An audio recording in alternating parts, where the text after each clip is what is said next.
Well, it was a real honor tonight to go in with Andrew, Austin, Nicole, and Curly to the Hall of Fame this year.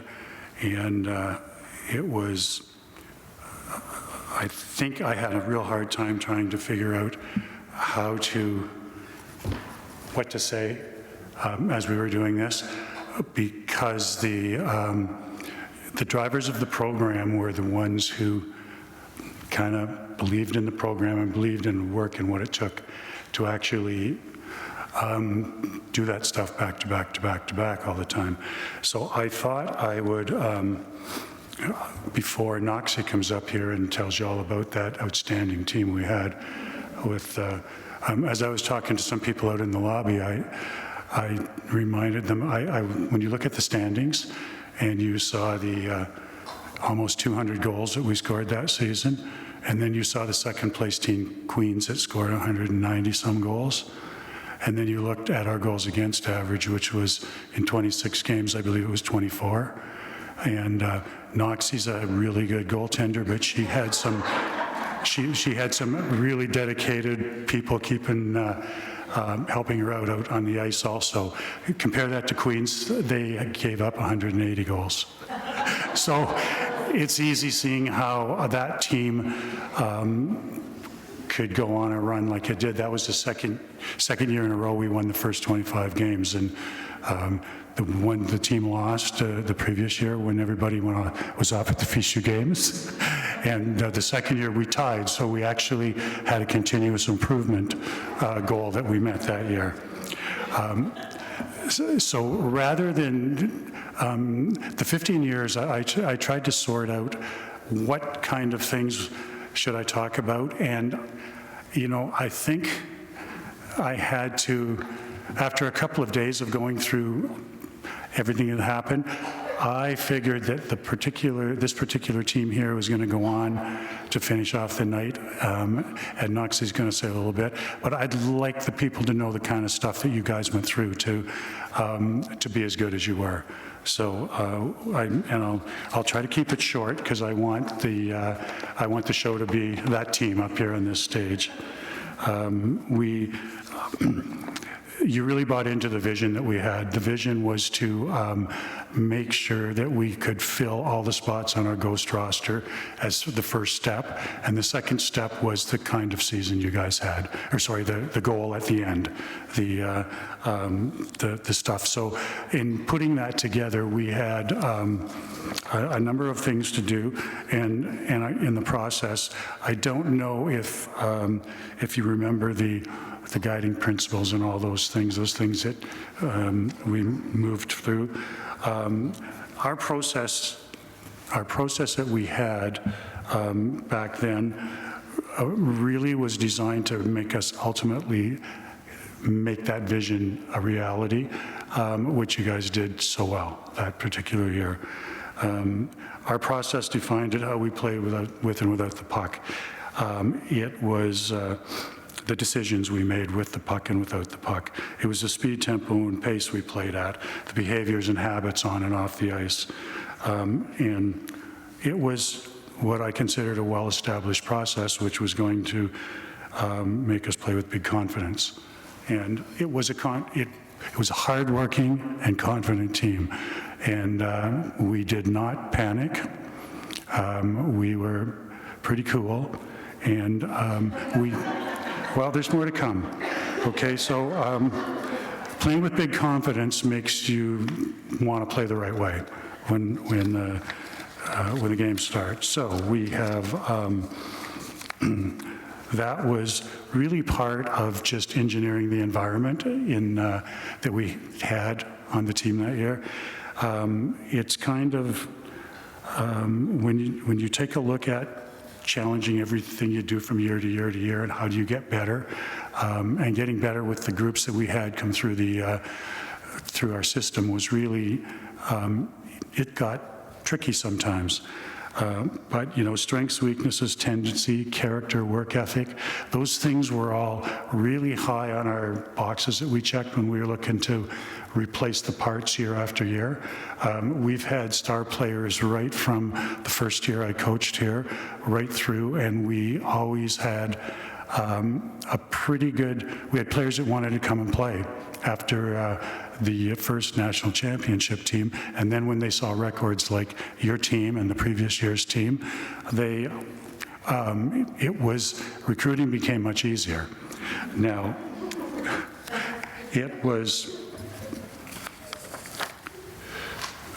I'm not going to say we didn't have problems to solve, because there was a lot of,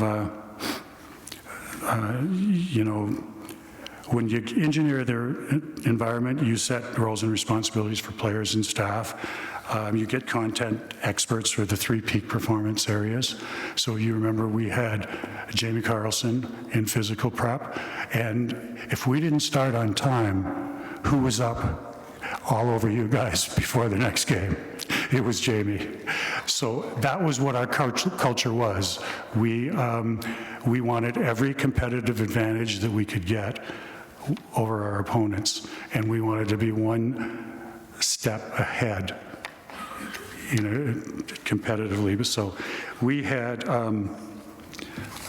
so we also, and then you remember Jill, Dr. Jill Tracy, the controlling the controllables and all that sort of stuff. And I'm not sure, there might be a few on that team that she used to do a very good job at letting you know the only thing you can really control right now is really understanding what your job is the next time Rick puts you on the ice. And that really worked, because that's, when you were down at Shabby, don't laugh. I need to borrow that hat sometime in the near future. So it was not easy. It was pretty demanding, but I believe, from my perspective, it was a hell of a lot of fun too, and we had an awful lot of laughs, and we're doing that. So we had.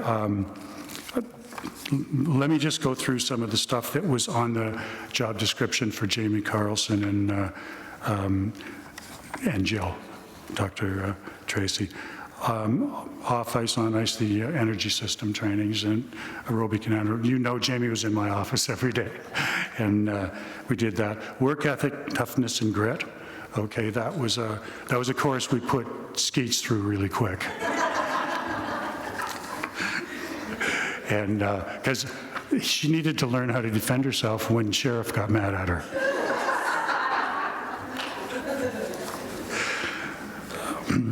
So nutrition, hydration, strength, agility, balance, coordination, sleep, warm-up, testing or combines. We're still at the peak performance on Jill's expectations to help me greatly with. They were control the controllables, be confident, not cocky, ready, willing, and able. And that is, those people, it was the help. They were the help I needed. Players like you were the help I needed to make our team ready, willing, and able for anything that was thrown at us. Relaxation techniques, mental rehearsal, play to win versus playing not to lose, selfless versus selfish, power of we over the disease of me. We had these circles, right?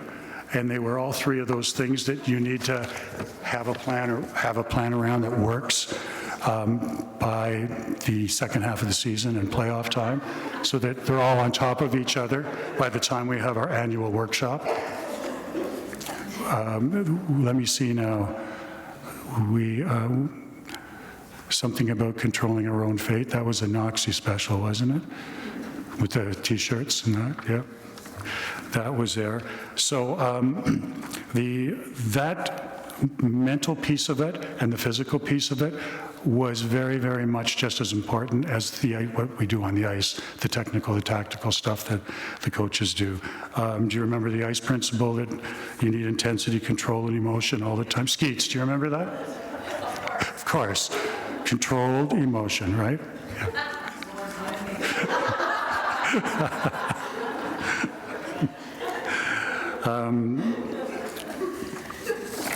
So that was that. When we get to the technical, tactical stuff, we had those other two things really influence how we do on the ice.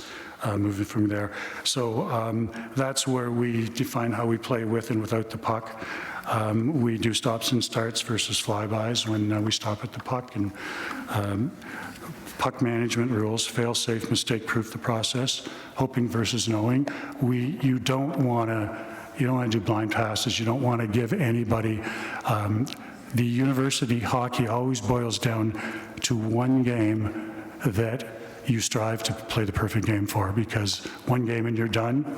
And year after year after year after year, it didn't matter. We usually did well in a series, but when we had our backs against the wall, we had this strong process to go for. We were in good enough shape, we were strong enough, and we were confident enough, not cocky enough to do that. So there was a whole bunch of other things around that. The other thing, when you're looking at a peak performance model, generally speaking, it's like anybody who's in sales or does any kind of work. You use the 20-80 rule. 20% of your players usually produce 80% of your scoring points. That doesn't mean the players don't have a big role who aren't in the scoring points, but 20% of your players produce 80% of the problems usually on the team too. So that was, that's just a general rule that you would use when you're working on your peak performance plan. So the vision was there. I'm going to finish off just with the concluding remarks are just going to be some of the quotes I kind of liked, and I didn't include all of them. I have some of my favorite quotes I've used in the past are talent sets the floor, character sets the ceiling. I got that quote from Bill Belichick, but I'm pretty sure he stole that from Michael Folds and just put his name on it. The rest with the gorilla.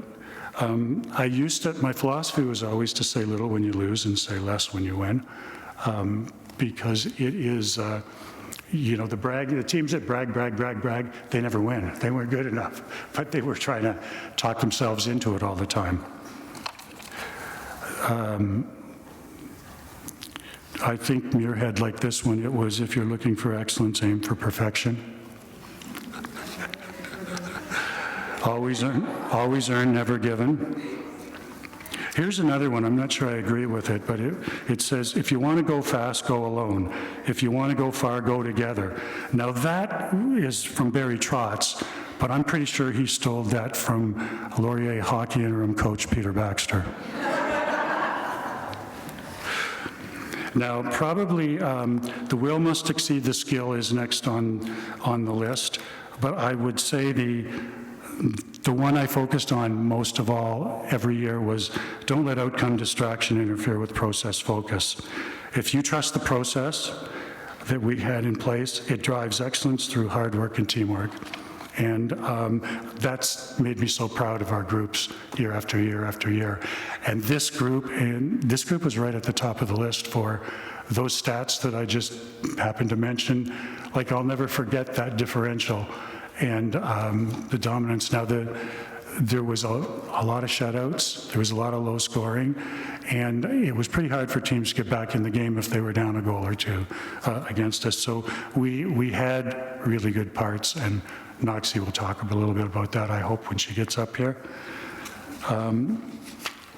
So I'm just going to finish off with two thoughts. Don't let where you are become a ceiling on where you can go. And you never lose. You either win or you learn. And you guys sure are winners. Thank you.